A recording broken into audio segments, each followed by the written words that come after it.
think I could have done certain things better. I think I could have stated some better things." The most recent interview with Joni Lamb went viral on the internet, and not in a good manner. It was supposed to be just another courageous conversation, but the responses from startled, dissatisfied, and angry people on social media swiftly descended into anarchy. Longtime admirers are curious about her activities. More negative remarks about her are being made today than at any other time. This could be the turning point that permanently alters her reputation. It seemed like things would improve when Joni Lamb entered the interview. The real Joni, the woman behind the press articles, the one who had experienced scandal and grief and was prepared to reveal her soul, would finally be seen by the public, according to promos. It was immediately apparent that this would not be a typical conversation. It was a well-planned performance, an opportunity to alter public perception of her. She entered with composure, and her words and voice were steady. However, the discussion did not foster a sense of community. All it did was push them away. She started with the well-known portions of her story. She spoke of her early years, her faith, the difficulties she had faced, and how she had turned to God for support. When she discussed difficulties, she claimed that her path was a divine calling and that they were a part of a larger scheme. As if the words had been rehearsed for weeks, the sound was flawless, almost flawless.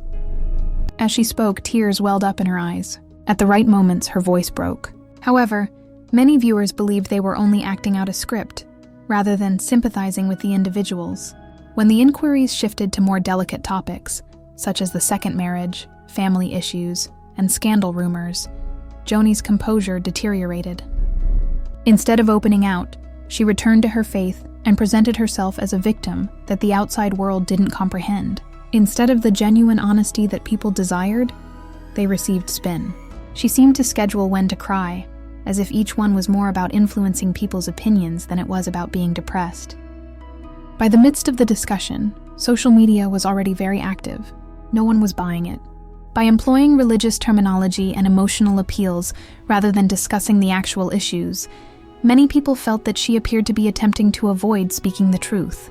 When she claimed to be following God's plan, people always assumed she was attempting to justify her decisions.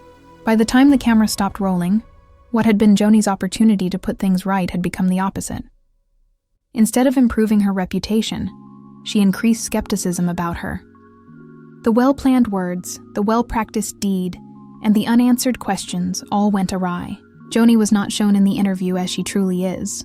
People were less interested in her work than previously, since it indicated someone attempting to control the narrative. Dealing with uncertainty, bereavement, and marriage alone has been difficult enough.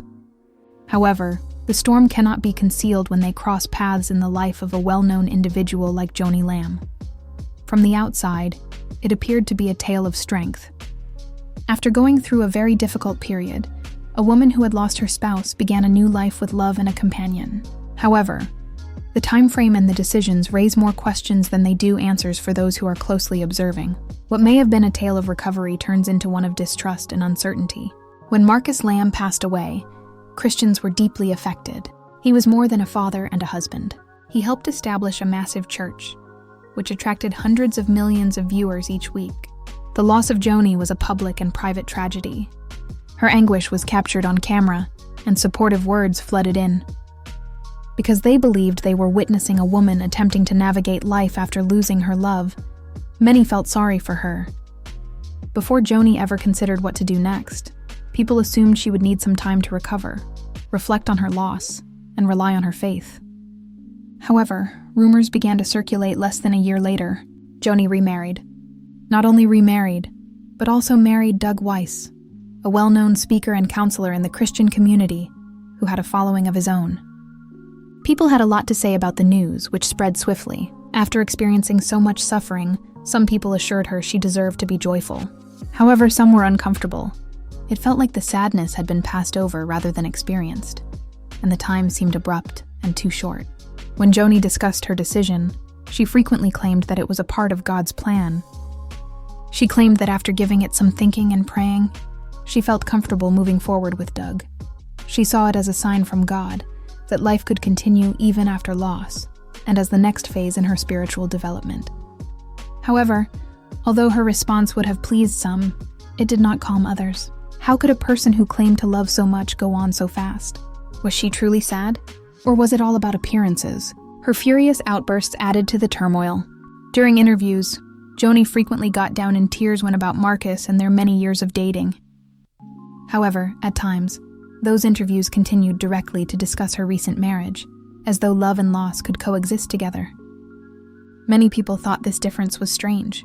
People didn't forbid her from falling in love again. Because of the speed and appearance of her explanations, many began to question her. Even when they remarried, the concerns persisted.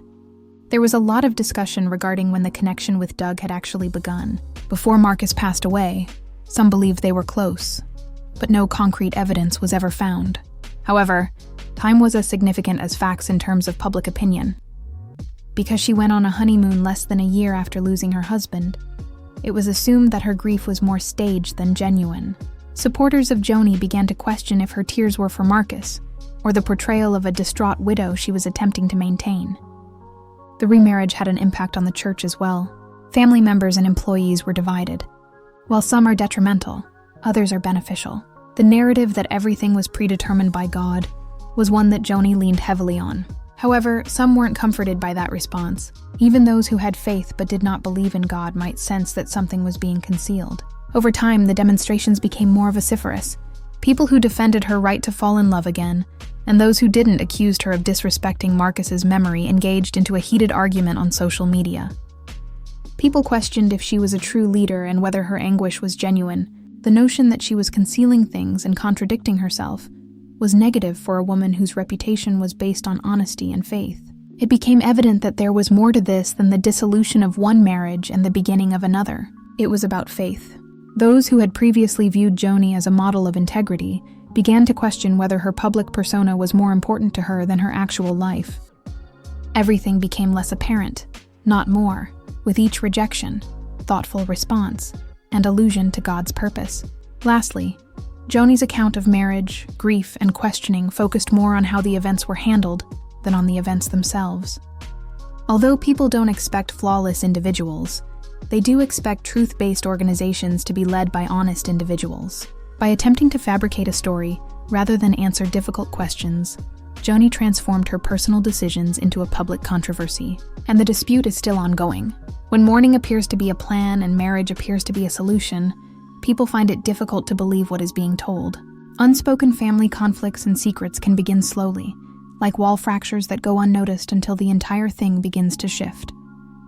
The Lamb family's once unified front, founded on service and faith, began to disintegrate in ways that were unimaginable to those outside the family. Because they were united by loss and striving to continue Marcus Lamb's work and guide Daystar into the future, the public viewed them as strong. But behind the cameras and the perfectly crafted remarks, there was a maelstrom. The family was divided in addition to being depressed, and the image of peace started to unravel as soon as the truth was revealed. The initial jolt came from thoughts that gradually became louder. Jonathan and Susie Lamb, the children of Marcus and Joni, began to speak up. Their remarks went beyond minor grievances or disagreements. A very different picture of what life had been like in the Lamb family was presented to us. They discussed topics that deviated from the idealized image their parents had been maintaining for years. The Lamb family was once supposed to be founded on love and faith, but it has now been alleged to be broken, with long-buried realities emerging. Perhaps the most disturbing were Jonathan's radio recordings that were released. He openly expressed his displeasure with his mother, Joni, in them. He accused her of fabricating tales, prioritizing appearances over facts, and disregarding pressing issues. These weren't your typical grievances. They were passionate, raw, and honest in a way that only occurs when someone is on the verge of losing it. People paused to reflect after hearing Marcus and Joni's own son doubt his mother's integrity. Was the family youngster saying this? How did it affect the remainder of the narrative? Susie also raised her voice, outlining her own issues with her family's working methods and validating Jonathan's assertions. She described instances in which devotion to the ministry appeared to be stronger than to one another, and when addressing superficial issues took precedence over addressing underlying issues. Her speech gave the impression that the family's issues had been accumulating for years, rather than having just recently begun. One of the most upsetting revelations was that Daystar's success had concealed the family's history of abuse. According to Jonathan and Susie, Joni and Marcus had opted to remain silent rather than speak up, preserving the family's image rather than confronting the truth. Whether or not the statements made about the lambs were accurate, they caused others to question their veracity. Many fans believed it was dishonest for a family that was so outspoken about their beliefs to be able to keep such significant matters under wraps. The focal point of everything was Joni, attempting to maintain control as her children yelled at her. She frequently avoided the subject by categorically dismissing the charges and characterizing them as lies or misunderstandings, rather than being truthful in her answers. This was perceived as more of an avoidance style than a leadership style. Her children's remarks appeared to resonate more the more she rejected. A lot of people started to question whether what Jonathan and Susie were saying was more accurate than what Joni continued to spread. The tension was evident in more than simply the released recordings or videos. It went straight to the core of the family's operations. Imagine having a family dinner when trust has been lost, issues haven't been resolved, and talking to people is difficult because you feel like you're walking on glass. Many people who knew the Lamb family told it that way.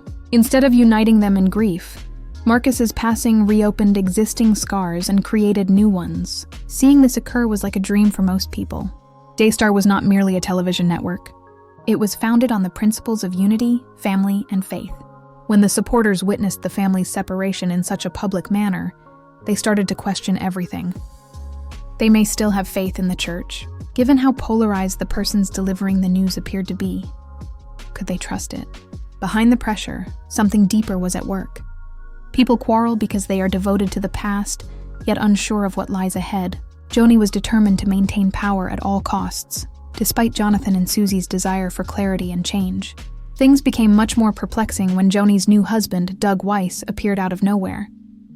Her children believed she was going too quickly and prioritizing her own interests over the stability of the ministry and the family. Differences became actual wounds as a result of the decision, which further widened the fissures. Additionally, people were compelled to view the Lambs as actual people with flaws and difficulties, rather than as a model Christian family. However, rather of bringing the story down, Joni frequently went even farther, defending herself with emotion, but no transparency. Because of this, people believed she was more concerned with maintaining her position of authority than in reconciling with her children. Every statement she made in public made her feel as though Susie and Jonathan were separated by yet another wall.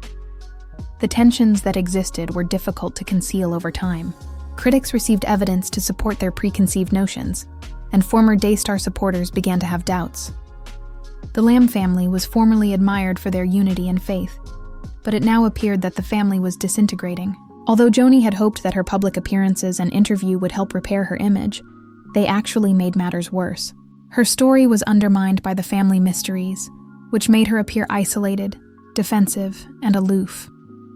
Ultimately, the Lamb family's most famous tale was about their hidden issues. What started out as personal issues became into viral news articles, podcasts, and discussions. In addition to harming Joni's reputation, the family secrets also undermined Daystar's credibility. A lot of people were curious about more than just Joni's actions or words. It told the story of a family that once stood for faith, but now demonstrates how lies and silence can destroy everything. Scandals, denials, and a shattered legacy. The tale almost seems too fantastical to be real. However, no one could dismiss it because the public witnessed it. For years, Joni has been a consistent presence on Christian TV and radio, someone who assisted her in constructing a massive church with her late husband Marcus. However, when she was the center of attention, when the murmurs became louder, and when the inquiries became more pressing, her responses did not calm or reassure. Rather, the legacy she had fought so hard to preserve began to be destroyed by her lies, the growing number of scandals, and the way she handled them. It was a straightforward but terrible plan. They would say something new. It didn't ease the situation. On the contrary, it made it worse because Joni would vehemently dispute everything.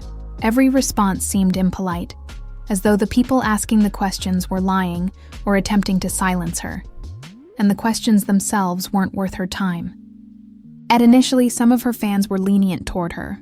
Others congratulated her for having the strength to defend herself, believing she was being attacked. Certain details began to surface, such as her second marriage to Doug Weiss, the leaked audio recordings of her son Jonathan, and the allegations of physical and financial abuse. The denials appeared less genuine as a result. The remarriage was the first event that truly caused people to lose faith. When Joni revealed that she had married Doug, a man she claimed God had placed in her life, people were still grieving over Marcus Lamb's passing. The dates didn't make sense, but she talked about being depressed and getting better. People immediately saw that she had only been unmarried for a few months before getting married and starting a new relationship. If you questioned her about it, she would say that it was too soon, that nothing was wrong with it, or that something about it was dubious. Some, however, weren't certain. The uneasiness persisted despite their denials. Things worsened. The family then shared their story. The manner Jonathan and Susie Lamb spoke up was unexpected. Jonathan's leaked tapes revealed an alternative version of events that differed from Joni's idealized version. He claimed that she was dishonest, that she controlled honesty, and that she made decisions based on her faith. Susie gave her own voice to support his statements and discuss the family's covert issues. These individuals weren't strangers or critics. They were her own children. However, Joni dismissed their statements as false or misunderstood. People found it more difficult to disregard this. After all, who knows a mother better than her children? People became even more dubious after hearing the statement. The allegations of abuse cover-ups made it much harder to trust people. According to Jonathan and Susie, the ministry's reputation was safeguarded by keeping the abuse in the Lamb family a secret. These were serious accusations that demanded accountability and transparency. Rather, Joni claimed that nothing was accurate. She said she was unaware of the accusations and that there was a smear campaign against her family.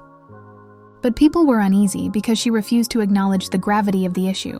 To remain silent and dismiss such accusations felt like evading. Once more, the allegations did not diffuse the situation. They set it on fire. Then there were more financial issues. Documents revealed that personal expenses, such as Joni's honeymoon with Doug Weiss, had been covered by church funds. Joni denied it once more before claiming that the charges were withdrawn because she had paid for everything. However, the timing, the appearance, and the tone of her argument made others doubt her. The church, which was once regarded as a shining example of religion, was now under intense scrutiny for poor administration and dubious spending. Not all of Joni's denials were made to preserve her reputation.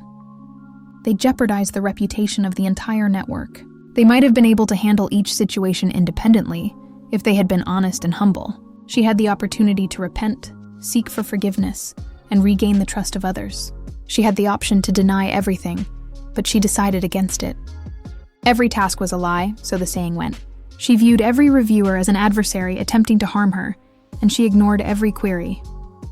Over time, this approach caused Joni and her audience to feel more distant. No one saw a woman humble enough to own up to her mistakes. They noticed that someone was evading the truth and making every effort to preserve her reputation. The public's indignation increased. Social media was filled with rage.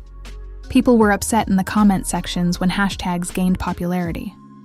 They weren't just questioning Joni. They wanted to ask Daystar itself a question. If the person running the network doesn't want to confront the truth, can you truly trust them? The lifelong fans were devastated by this. They trusted what Joni and Marcus had to say. They have served the church for years. They had to confront the possibility that their beliefs might not have been accurate. Despite Joni's best efforts, the story continued to elude her grasp. Once believed to be genuine, her public outbursts began to appear to be staged. It made sense when she initially claimed to be a victim, but after a while, it seemed like she was acting. She claimed that although her staff was responding to the videos and podcasts about her, she had not watched any of them. She appeared to be lying as a result of this. Those who wished to stand with her found it increasingly difficult to justify the incomprehensible things. Thus, the legacy started to disintegrate. For years, Joni had been working on a significant project. She continued Marcus's vision, expanded Daystar's influence, and established herself in the Christian television and radio industry. However, trust is just as important to legacy as accomplishment. And once trust has been betrayed, it is difficult to regain. With every refusal, that confidence was shattered. Each incident caused a slight upheaval, and eventually, the seemingly solid image began to crumble. The office was described as a mess by those who worked there. Employees were exhausted from responding to crises, editing comments, and extinguishing flames all the time. Since they didn't want to be a part of a system that seemed more concerned with fixing harm than discovering the truth, some discreetly left. Others remained, although they expressed in private that Daystar lacked the unity and feeling of purpose it formerly possessed. Not only Joni, but everyone who knew or worked with her was harmed by the problems. The fact that things didn't have to be this way is the worst part of it all. If Joni had been transparent rather than dominating and honest rather than lying, She might have been able to save the ministry and her reputation. They are more likely to tolerate mistakes, even significant ones, if someone is honest with them. But when all scandals are dismissed as lies and denial is the sole choice, it's difficult to forgive. Joni's story is currently reaching a turning point. She will always be remembered by some as the lady who continued Marcus's vision, established a worldwide ministry, and spoke passionately and forcefully. However, some people will always associate her name with controversy, dishonesty, and a refusal to accept reality. And perhaps the most concerning query is this one. If she had taken a different route, what might she have left behind? There is more to Joni Lamb's story than just a woman who ends up in trouble. It concerns what occurs when suppressing the truth becomes the norm. It concerns the speed with which individuals can alter a legacy that has been meticulously crafted over many years. It talks about how difficult it is to regain trust once it has been lost. It serves as a lesson not only for Joni, but also for everyone who chooses to maintain a facade rather than confront reality. Because no matter how deeply something is concealed, the truth always finds its way to the surface. Nothing you say will stop it once it happens.